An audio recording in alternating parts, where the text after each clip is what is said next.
Good morning, good afternoon, good evening, wherever you are at in the world. It is a exciting time, if you can now see here.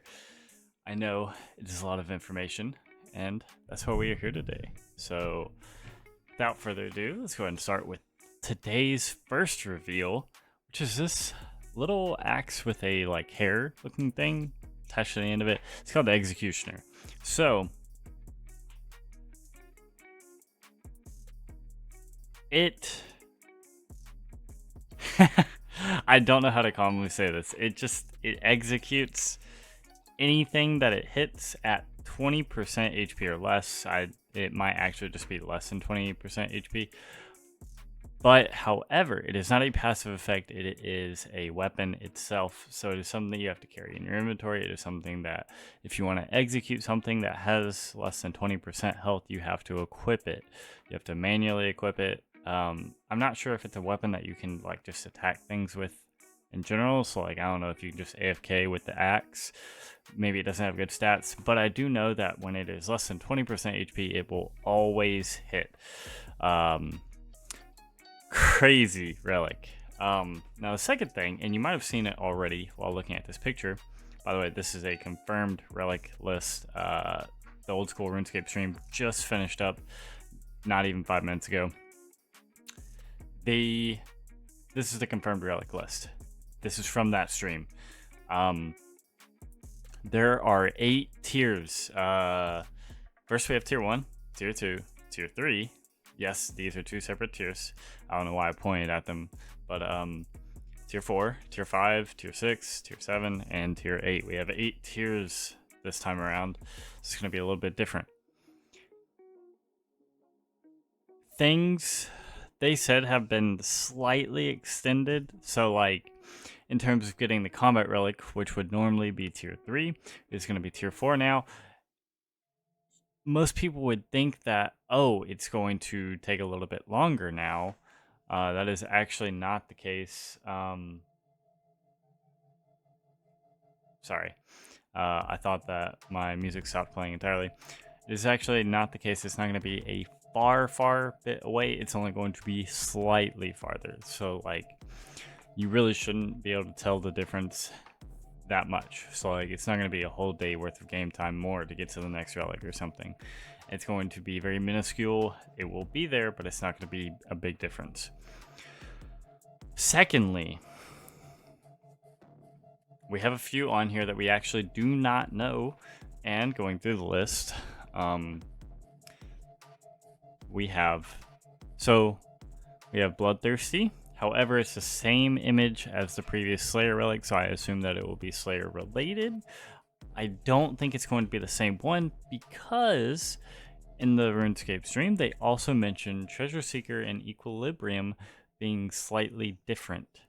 Returning relics were going to be slightly different. They were going to be quote-unquote buffed. However, the buffs were going to be slight, and it was going to be reworked. Reworked was their word, in a way that buffed them. So they were going to be slightly different.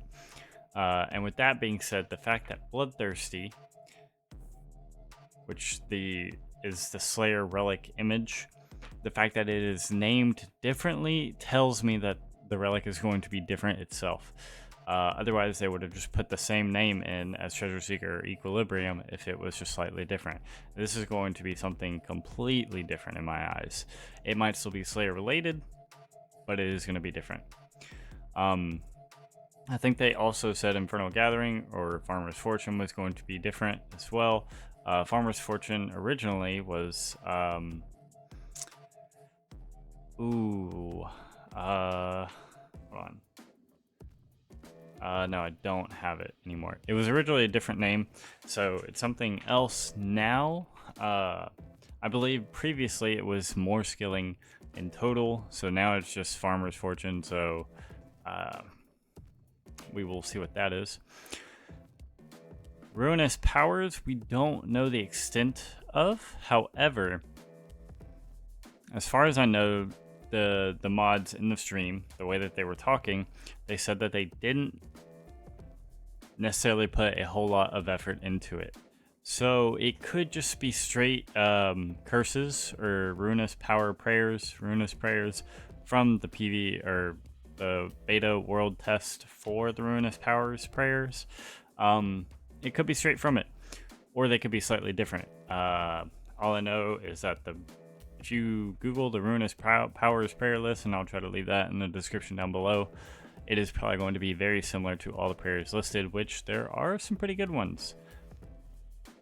We also do not know what Soul Stealer is. When they were doing the stream, one of the mods teased a little bit of Soul Stealer. He was talking about how Weapon Master with SGS or something like Soul Stealer would save you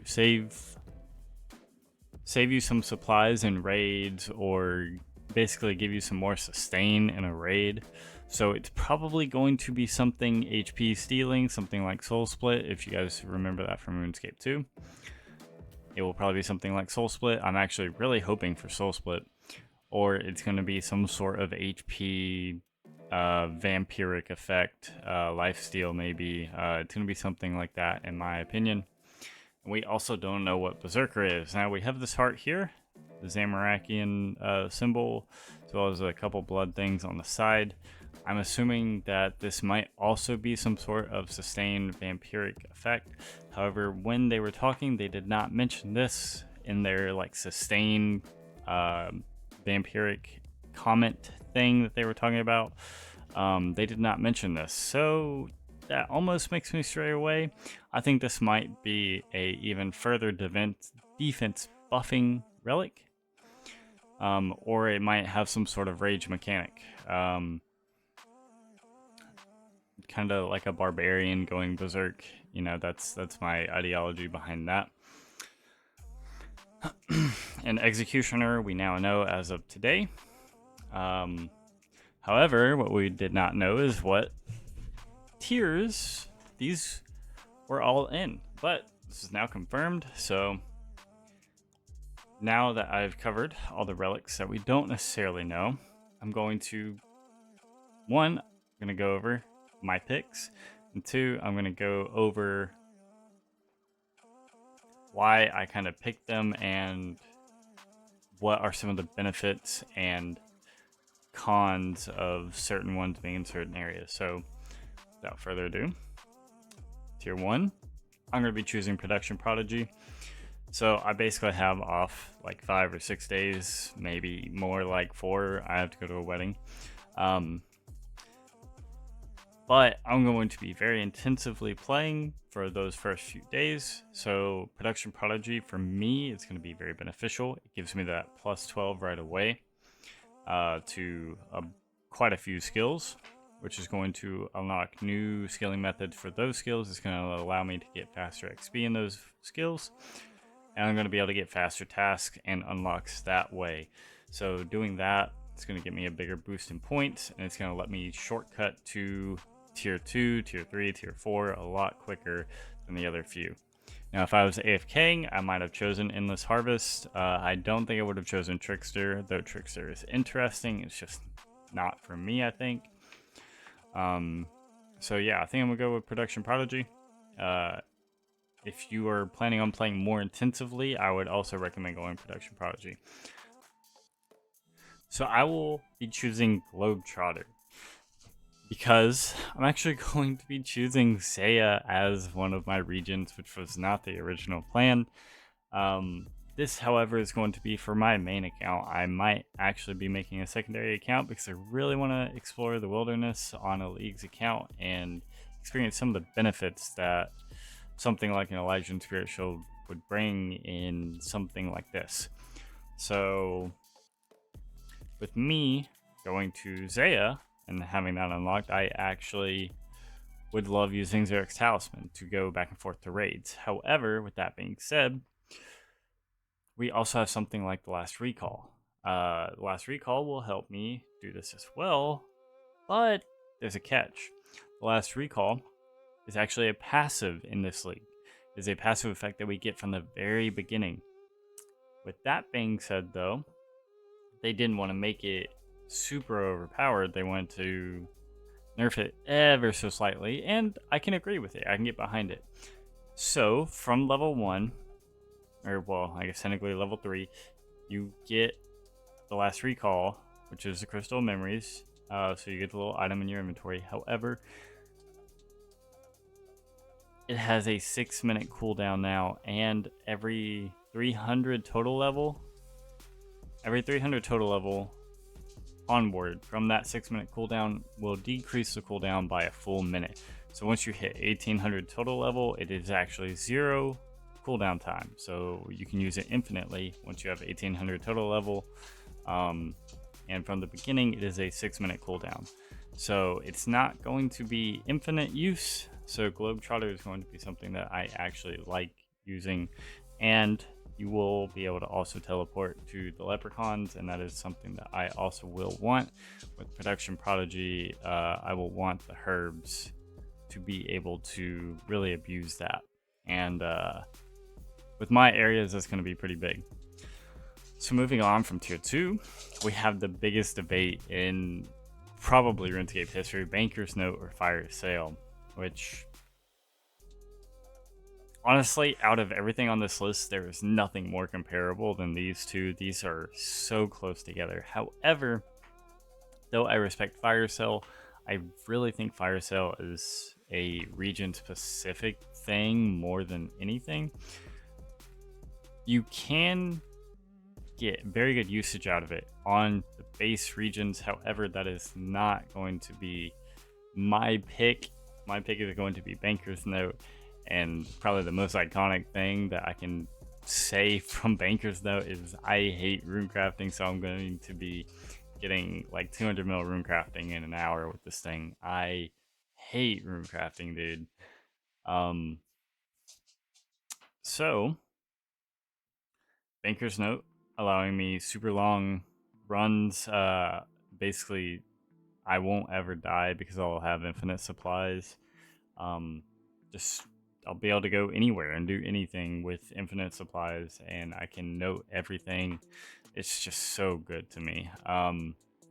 Obviously, with Last Recall being a passive relic, though, I can see the reasoning behind Fire Cell, and I like it. And Fire Cell also allows very easy construction and farming both. It's tempting. It's very tempting. It also allows very easy crafting with the desert unlocked, and I think Zaya as well. I think they both have gem shops. Very easy. That's not what I'm going to be doing. And I think if you unlock Fremnick, it would actually be insanely good. Like, you just get 200 mil construction in like an hour. It's very good. Anyways, moving on from that, Banker's Note's going to be my choice there. Tier 4, Combat Relics. Everyone's stuff. Most people are going Superior Sorcerer. That is not for me. I'm actually going Brawler's Resolve. And in case you haven't checked out my most recent video, it is for the 50% damage buff, which is probably not what you normally choose your Combat Relic for. And if some of you have pieced it together already, previously it was for the Elysian Spirit Shield with a combination of like specking and doing a wild Chank combo build. Now it's going to be Brawler's Resolve, 50% defense buff. And since I'm picking Zaya, maybe you can guess it, I'm going to be going for the Bulwark. Din's Bulwark, and I'm going to be going maximum defense. And that maximum defense is going to let me hit super high. So that's going to be my goal. Max out defense, get like 1,000 plus in all my stats for defense, and I'm going to go stupid, go crazy with it.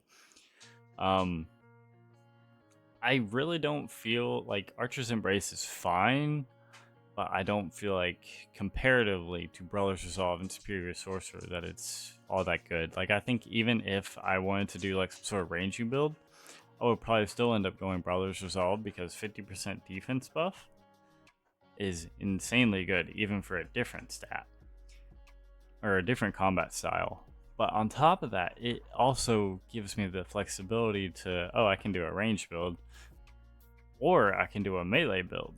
So basically it's like 2 styles in one. I really feel like Brothers Resolve is super slept on. However, Superior Sorcerer is just bonkers crazy. Tunic and Shadow with Superior Sorcerer, bonkers, dude. Absolutely insane. Now, moving on to tier 5. Bloodthirsty, right? So we all know it's going to be the Slayer Relic. There's got to be some sort of Slayer Relic in here. It's going to be that. I don't know what it is yet, though. I'm wondering if it's like you do more damage to Slayer monsters, or like over the course of your task, maybe the longer that you're involved in your Slayer task, or the longer you're doing your Slayer task, the more damage you do. It's definitely going to be some sort of PVM thing, which is weird because when you compare it to the other two, that doesn't seem right. So Inferno Gathering, 99% sure that is just a like, whenever you gather something, it automatically processes that. So like if you're mining ores, it smelts it already and you get the smithing XP for it. If you're chopping trees, it burns it. If you're fishing, it cooks it, which it's not bad, especially if you have something like Endless Harvest that combos very well together. So like you can just go straight to the bank, or if you get Banker's Note, Banker's Note is not bad. Treasure Seeker is going to be very interesting. So like Clue Scrolls are already going to be stacking, and Treasure Seeker supposedly got a buff, slight rework, but overall a buff. So I'm very curious to see what it is, and I'm very curious for Clue Scrolls. However, there's nothing that I want from Clue Scrolls that is going to tempt me enough to choose a relic that increases my Clue Scroll stuff. I really couldn't tell you, like, there's, like, I can do Clue Scrolls over the course of time, and I'll be fine, especially with something like Globetrotter or Fairy's Flight. Clue Scrolls don't seem difficult, so unless Treasure Seeker gives me, like, random boss drops inside my Clue Scrolls, I don't see the point. It's gotta be Bloodthirsty. I really don't like. I don't know, dude. Like, what can they do with Treasure Seeker to make it more worth than a PVM relic, right? I just don't see it. Like, I mean, if you're a skiller or you like doing clues, I'm sure Treasure Seeker might be fine. But I don't know. Like, clues are already going to be so easy because we have Last Recall, Globetrotter, Fairy's Flight. And the fact that you can stack clues already, like that's just a already built-in leagues effect. It's crazy. Yeah, I don't know about Treasure Seeker. So Equilibrium, right? Moving on to the next tier, Equilibrium. I gotta talk about this because this is like one of the most slept on relics already in the past, and apparently it got buffed. So the way Equilibrium worked in the past, right? Every single time that you gain any amount of XP, every single skill that you have. No, I lied. I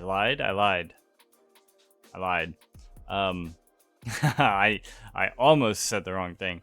So the way it works, every single time that you gain XP in any sort of skill, whether it's 1 XP, 20 XP, 200,000 XP, anytime that you gain XP equal to your total level. Which is pretty good, right? If you have like 2,000 total level, that's 2,000 XP every single time that you gain XP. So if you're doing something like fletching darts and you're making them every tick, that means every tick you're getting 2,000 XP, which gets multiplied by the league's multiplier, by the way, plus whatever you're already getting for just fletching those darts. Pretty cool.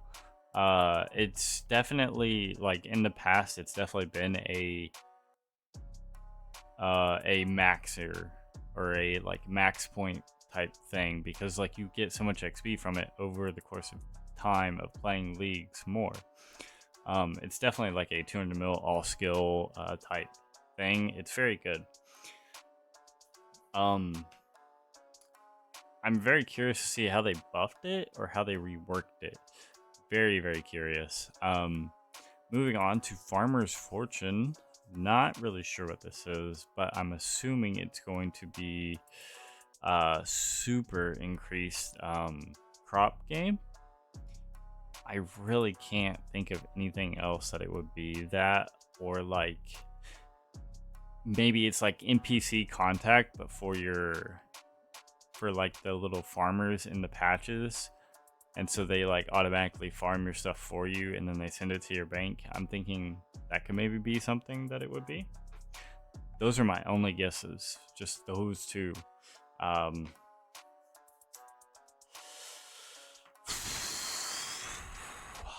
Yeah, I really can't think of anything else. It's got to be something like that. Anyways, Ruinous Powers. This is probably going to be my pick here, just because I don't have Candor unlocked, which means that I won't be able to access Piety. And I'm assuming that Ruinous Powers are going to be slightly tweaked, slightly different than what they were on the leak page of like the beta. So like when we beta tested Ruinous Powers, I'm assuming they're going to be slightly, ever so slightly different. If they don't have a defense buffing prayer, I might not take it. But I do know that it has fast metabolism, a ×3 HP regenerating ability, as well as the regen bracelet also exists, which stacks. So in theory, you'll be getting 6 HP every minute. It's very, very good. And that is something that I might be doing, especially with me building a all tank build. So I'm a little bit unsure on this, but it's probably going to be Ruinous Powers, unless it does not have a defense prayer, or the other two just are completely awful. Moving on to tier 7? Yes, tier 7. Soul Stealer. We don't know what Soul Stealer is, however, we do know that it is sustain, which really makes me want to take it. I probably will. Especially if it's a vampiric effect, I will most certainly be taking it. Now, Weapon Master. Weapon Master is infinite specs, and you use your HP for specs. Very tempted. Very, very tempted. I don't think I would take it though, unless it's on my Wildy build, my second account. I could see using it there because I'll be going for Zerat crossbow and I'll be doing pretty much infinite Onyx bolts E spam and just infinite healing. That'll be a fun time. Berserker I might do if it's like a huge defense buff or like huge invincibility buff thing. Might do it then. Not really sure. Or if it like triples my strength bonus, maybe I'll do it. We just kind of have to figure out what it might be. I think it might also, I didn't think about this yet. I think it might also just be a huge HP buff. So like, I think it might just like triple your HP. That would be interesting if it like triples your actual HP stats. So like 99, so like you have like 288 HP instead of 99. That would actually be super interesting. I don't know what my pick is going to be. It's probably going to be Soul Stealer though. Moving on to the final relic, tier 8. Executioner. I don't think I'll be taking this because I think one of my friends will be taking this, and any huge group content that we do, I'll already have a friend to execute with. So I think I'm actually going to be taking Guardian, and also because I'm so tanky, it will be doing a lot of the damage. And I'll just sit back and pretty much AFK. I won't have to worry about anything while my Guardian gets MVP. I think it'll be very chill, and more towards the end of the leagues, I'm actually going to be working, so I will need something that is AFK like that. I'll be choosing Guardian. Undying Retribution is a fun little gimmicky thing, and I think some people might like it, but it is not going to be for me. Basically, you get to cheat life once, and whenever you do, I don't know what the cooldown might be. It's got to be a cooldown. It's probably something similar to the Crystal Memories, but every time that you die, it will proc the just like Retribution Prayer does, and it will, as far as I know, kill anything that is beside you. It does at least up to 189 damage, which is a decent chunk. It probably does more than that. That was just what we saw in the preview, and considering it's the final relic, it probably does a lot more than 189 damage. And that is it for this video. Pretty simple, straightforward video, but these are our relics, and starting tomorrow at 6 a.m. Central Standard US time will be the start of leagues, and I will probably be streaming the beginning of it at the very least and making quite a bit of content. So I hope you guys join me for that journey, and if you don't join me, I will upload so many videos for it, and I will document my progress, and hopefully it's at least a little bit entertaining. I'm very excited to see what this full defense build does and gets to. It's gonna be fun. So without further ado, I will see you guys in 12, 14. Hold on, I'm mathing real quick. Like 16 hours, something like that. Anyways, take care.